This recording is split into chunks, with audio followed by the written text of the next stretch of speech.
हित हानि।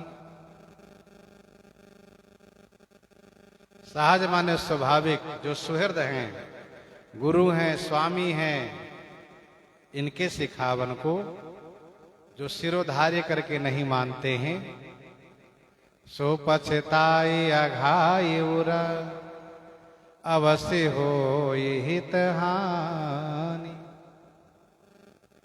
वही उर माने हृदय से, अघाई माने भरपूर पछताता है, अवश्य उसके हित की हानि होती है। अवश्य हो हित हानि। भरुहाए नट भाट के चपरी चढ़े संग्राम। कई वे भाजे आई हैं, कई बांधे परिणाम। भरुहाए नट भाट के, नट और भाट के भरुहाए माने उत्तेजित करने पर, नट और भाट के द्वारा उत्तेजित करने पर, बढ़ावा देने पर, उत्साहित करने पर, चपरी चढ़े संग्राम। चपरी माने शीघ्रता से, संग्राम माने युद्ध में आ जाते हैं। मनोबल नहीं, आत्मबल नहीं, लेकिन नट और भाट के द्वारा उत्तेजित करने पर वे संग्राम में शीघ्रता से आ जाते हैं। तो कई वे भाजे जाई हैं, कई माने अथवा तो वे भाजे जाई हैं, भागे जाएंगे। कई बांधे परिणाम, अथवा तो परिणाम में वह बांधा जाएगा, बंदी हो जाएगा।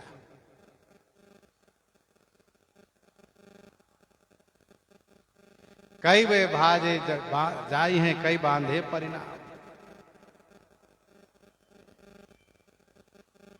भरुहाए नट भाट के चपरी चढ़े संग्राम।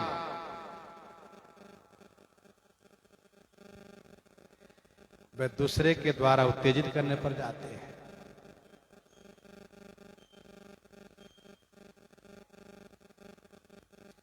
जैसे उत्तर कुमार उत्तेजित करने पर युद्ध में गया तो भागने लगा, और फिर अर्जुन ने जब उनको समझाया तब वे युद्ध में डटे खड़े हुए, टार पाए।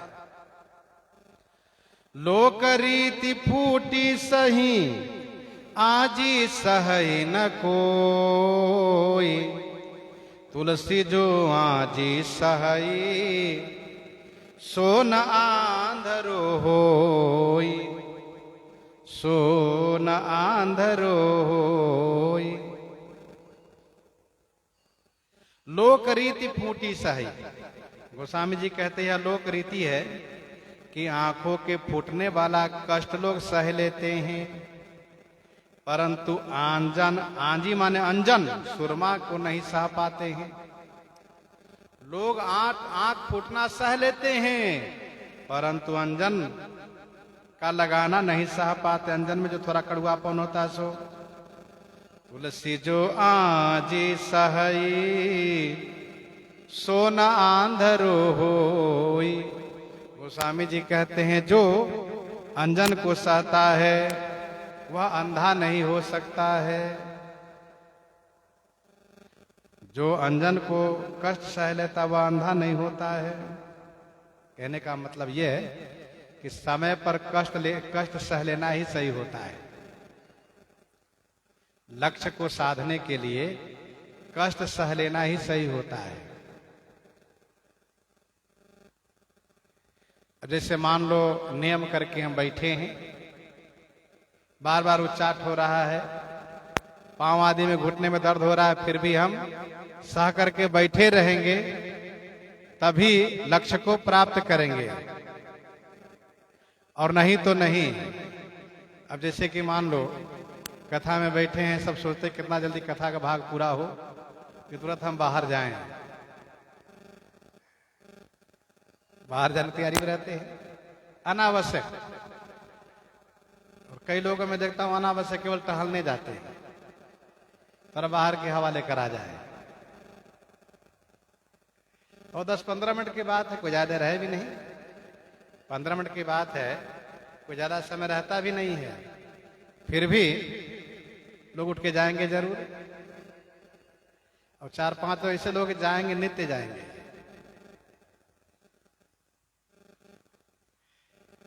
तो वो थोड़ा साधना चाहिए, संयम करना चाहिए। कोई ज्यादा आवश्यकता नहीं है, 15 मिनट की बात है, 10 से 15 मिनट।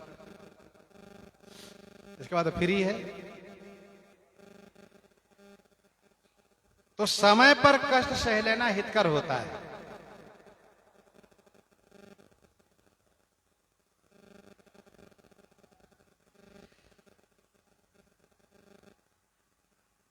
भागे भल आड़े हूं भलो, भागे भल ओढ़े हूं भलो, भलो न घाले घाय।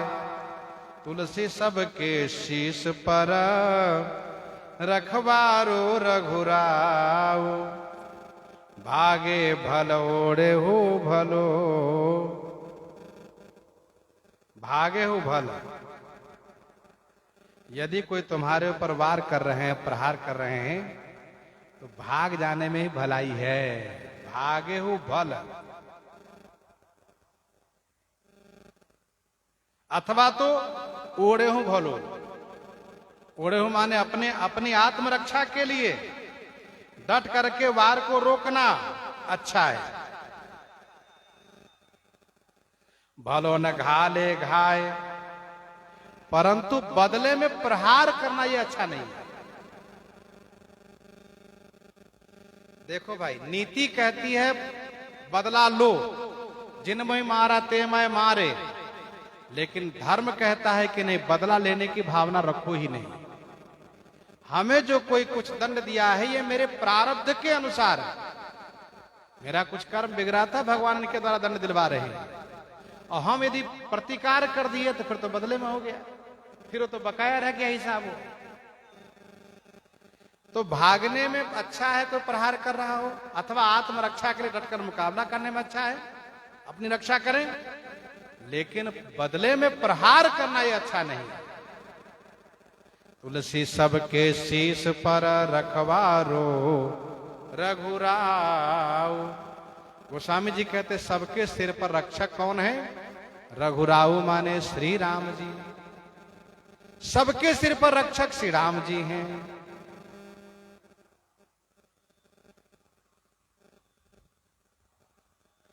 रक्षक भी वही है, प्रेरक भी वही है। सुमति विचारहि परिहरहि, दल सुमनहु संग्राम। सकुल गए तन बिनु भये, साखी जादो काम। सुमति विचारहि परिहरहि, दल सुमनहु संग्राम। सुमति माने सुंदर बुद्धिमान व्यक्ति, दल माने पत्ते से और फूल से भी लड़ना नहीं चाहते हैं। हाँ, सुमति विचारहि परिहरहि। सुमति माने सुंदर बुद्धिमान व्यक्ति, पत्ते और फूल से भी लड़ना, प्रहार करना उचित नहीं समझते हैं, विचार करके त्याग देते हैं। सुमति विचारहि परिहरहि, क्या छोड़ देते हैं? फूल से मारना, पत्ती से मारना भी छोड़ देते हैं। क्यों? कहा इसका परिणाम भी बड़ा भयावह होता है। फूल से मार दिया, उसको गुस्सा आगे उठाकर पटक दिया आपको, तो हाथ पांव अलग हो जाएगा। फिर सकुल गए तन बिनु भय, साखी जादो काम। सकुल माने कुल के सहित चले गए यदुवंशी, और बिना शरीर के हो गए कामदेव। कामदेव ने क्या किया था? फूल ही तो मारा था। भगवान शिव पर क्या किया था? फूल से मारा। सुमन चाप निज सर संधाने, अतिरिसिता की श्रवण लगिता ने। छाड़े विषम विशिख और लागे, छोटी समाधि संभु तब जागे। छोटी समाधि संभु तब जागे। तब शिव तीसर नयन उघारा, चितवत काम भयउ जरि छारा।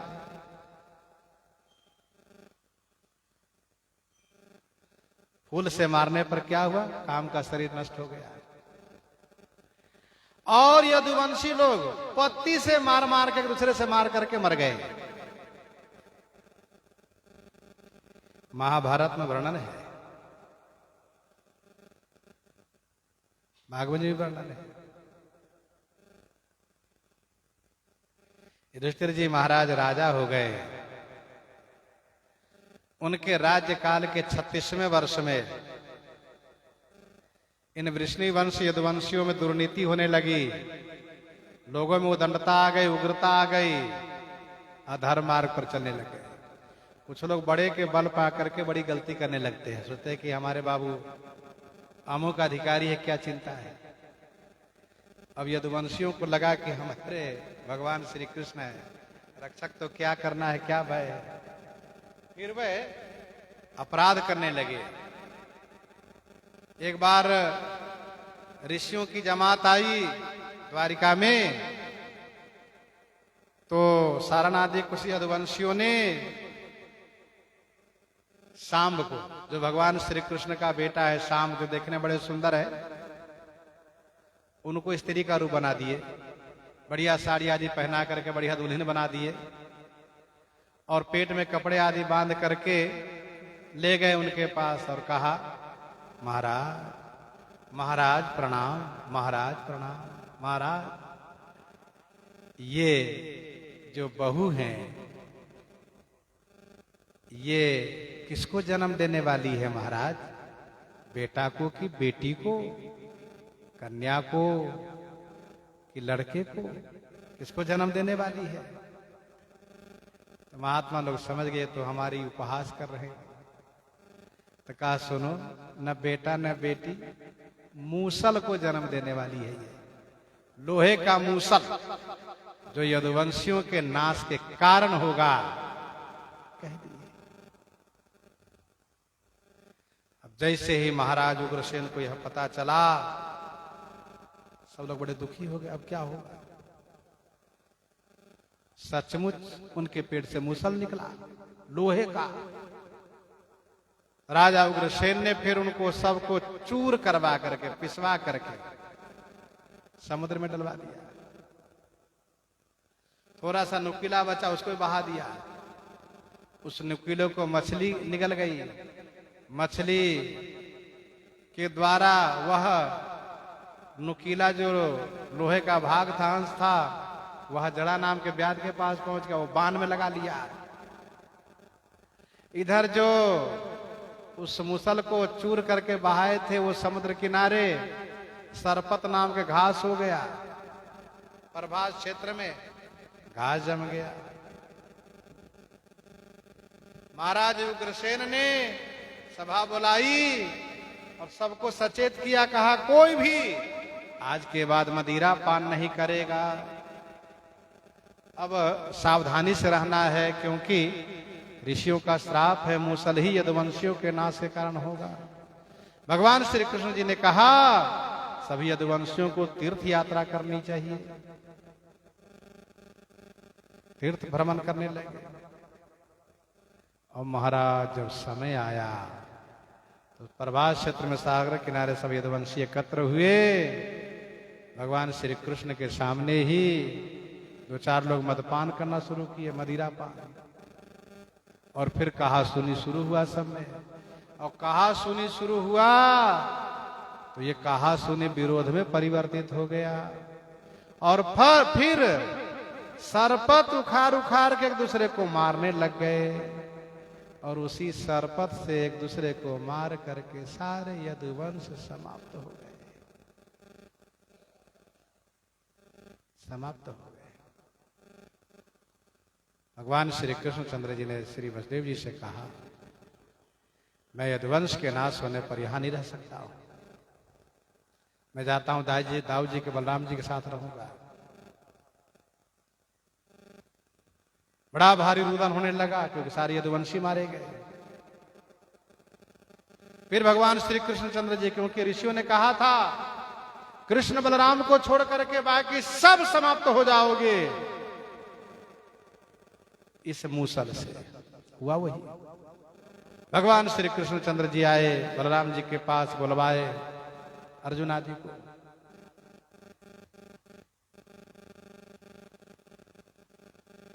जिनको रक्षा के लिए भेजते वो सब मारे जा रहे हैं। आखिरी में बलराम जी भी महाप्रयाण करते हैं। श्री कृष्णचंद्र जी भी सोचते हैं कि वरदान को श्राप को सत्य करने के लिए अपने इंद्रियों को निरोध करके बैठता हूं। एक पेड़ के छाया में खड़े होते हैं। जरा नाम का व्याध मृग मान करके, मृग सोच करके उनके बाणों में, उनके चरणों बाण मार देता है। फिर उसको सदैव अपने धाम भेज देते हैं भगवान। सो सदैव सुलोक पठ्यो प्रकट कर निज बानी। और फिर भगवान भी अपने धाम को चले जाते हैं। तो जो सुमति हैं, सुंदर बुद्धिमान लोग हैं, वे फूल से पत्ते से भी लड़ाई झगड़ा नहीं करते हैं। और अस्त्र शस्त्र से तो लड़ना झगड़ा बहुत दूर की बात है। कलह न जानब छोट करी, कलह कठिन परिणाम। लगति अगनि लघु नीच गृह, जरत धरनी धन धाम। जरत धनिक धन धाम, कलह न जानब छोट करी। कलह माने झगड़ा को कभी छोटा करके नहीं समझना चाहिए। कलह कठिन परिणाम, कलह माने झगड़ा का परिणाम कठिन होता है। कैसे? कहा छोटा मोटा झगड़ा का छोटा मोटा झगड़ा ही बड़ा हो जाता है। जैसे किसी छोटे गरीब परिवार के झोपड़ी में अग्नि लग जाती है। लगती अग्नि लघु नीच गृह, तो झोपड़ी के कारण अगल बगल में रहने वाले धनवान के बिल्डिंग मकान भी जल जाते हैं। लगत अग्नि लघु नीच गृह, जरत धरनी धन धनिक धन धाम। धनिकों का धन धाम, धन और धाम माने महल जल जाते हैं। इसलिए इसे छोटा करके नहीं समझना चाहिए। रिपुरुज पावक पाप प्रभु, अहिगनिये न छोट करी। अस्के विविध विलाप करी लागी, रुदन करन। क्षमा रोष के दोष गुण, सुनि मनु मानहि सीख। अबिचल श्रीपति हरि भये, भूसुर लहै न भीख। क्षमा में और क्रोध करने में क्या दोष गुण है? गोस्वामी जी कहते, हे मन, इसको सुनो और सिखावन मानो। अविचल श्रीपति हरि भये, श्रीपति हरि अविचल हो गए। और भूसुर लहै न भीख, ब्राह्मण भिक्षा नहीं पा पाते, भीख नहीं ले पाते, मिल पाता उनको। सरस्वती नदी के तट पर ऋषियों की भी चर्चा हुई, त्रिदेव में कौन बड़े हैं। तो आपस में विचार करके सबने यह कार्य ब्रह्मा जी के पुत्र भृगु जी को सौंपा कि आप ही त्रिदेव की परीक्षा करें, कौन सबसे बड़े हैं। भृगु जी महाराज गए ब्रह्मा जी की सभा में, प्रणाम आदि नहीं किए, बैठ गए। ब्रह्मा जी को बुरा लगा, अरे धृष्ट, अरे दुष्ट, तुम्हारी इतनी उदंडता, तुम्हारे अंदर इतनी उदंडता है कि शिष्टाचार भूल गए। ब्रह्मा जी नाराज हुए, लेकिन अपने आप को समझा करके शांत हो गए। भृगु जी वहां से चल दिए और चल करके पहुंचे कैलाश। भगवान शिव ने कहा, आइए आइए भाई साहब आइए, उठ करके मिलना चाहे। तो भृगु जी ने यह कह करके उनको अपमान किया, तुम कुमार्गी हो, तुमसे मुझे नहीं मिलना है। तो भगवान शिव ने कहा, अच्छा मैं कुमार्गी हूं, तुम सुमार्गी हो। उठाया त्रिशूल मारने के लिए, तो श्री पार्वती जी ने उनको पैर पकड़ के रोक लिया। अब भृगु जी महाराज पहुंचे भगवान विष्णु के पास। भगवान विष्णु श्री लक्ष्मी जी की गोद में अपना सिर रख करके सो रहे थे। गए और एक लात लगा दिए उनके हृदय पर। भगवान श्री विष्णु जी हरि के साथ उठकर बैठ गए। भगवान श्री विष्णु जी लक्ष्मी जी के साथ उठ के बैठ गए और तुरंत खड़े हुए और प्रणाम किए, पकड़ करके आसन पर बैठाए। कहा, क्षमा कीजिए ब्राह्मण देवता, हम जान नहीं पाए आपके आगमन का, नहीं तो हम सोए नहीं रहते। अच्छा, आपके चरण बड़े कोमल हैं, हमारे हृदय बड़े कठोर है, आपके चरण में चोट आई होगी। ऐसा कह करके उनके चरण को सहलाने लगे। भृगु जी की आंखों में आंसू भर आया। कहा ये है सबसे बड़े, किसी को प्रणाम न करो, किसी को अशब्द कहो तो नाराज, और इनको मार दो तब भी नाराज नहीं। ये सबसे बड़े सहनशील है। सापत ताड़त परुष कहंता विप्र पूज्य सगावै संता, कहते ही नहीं अपितु भगवान के क्रिया में है।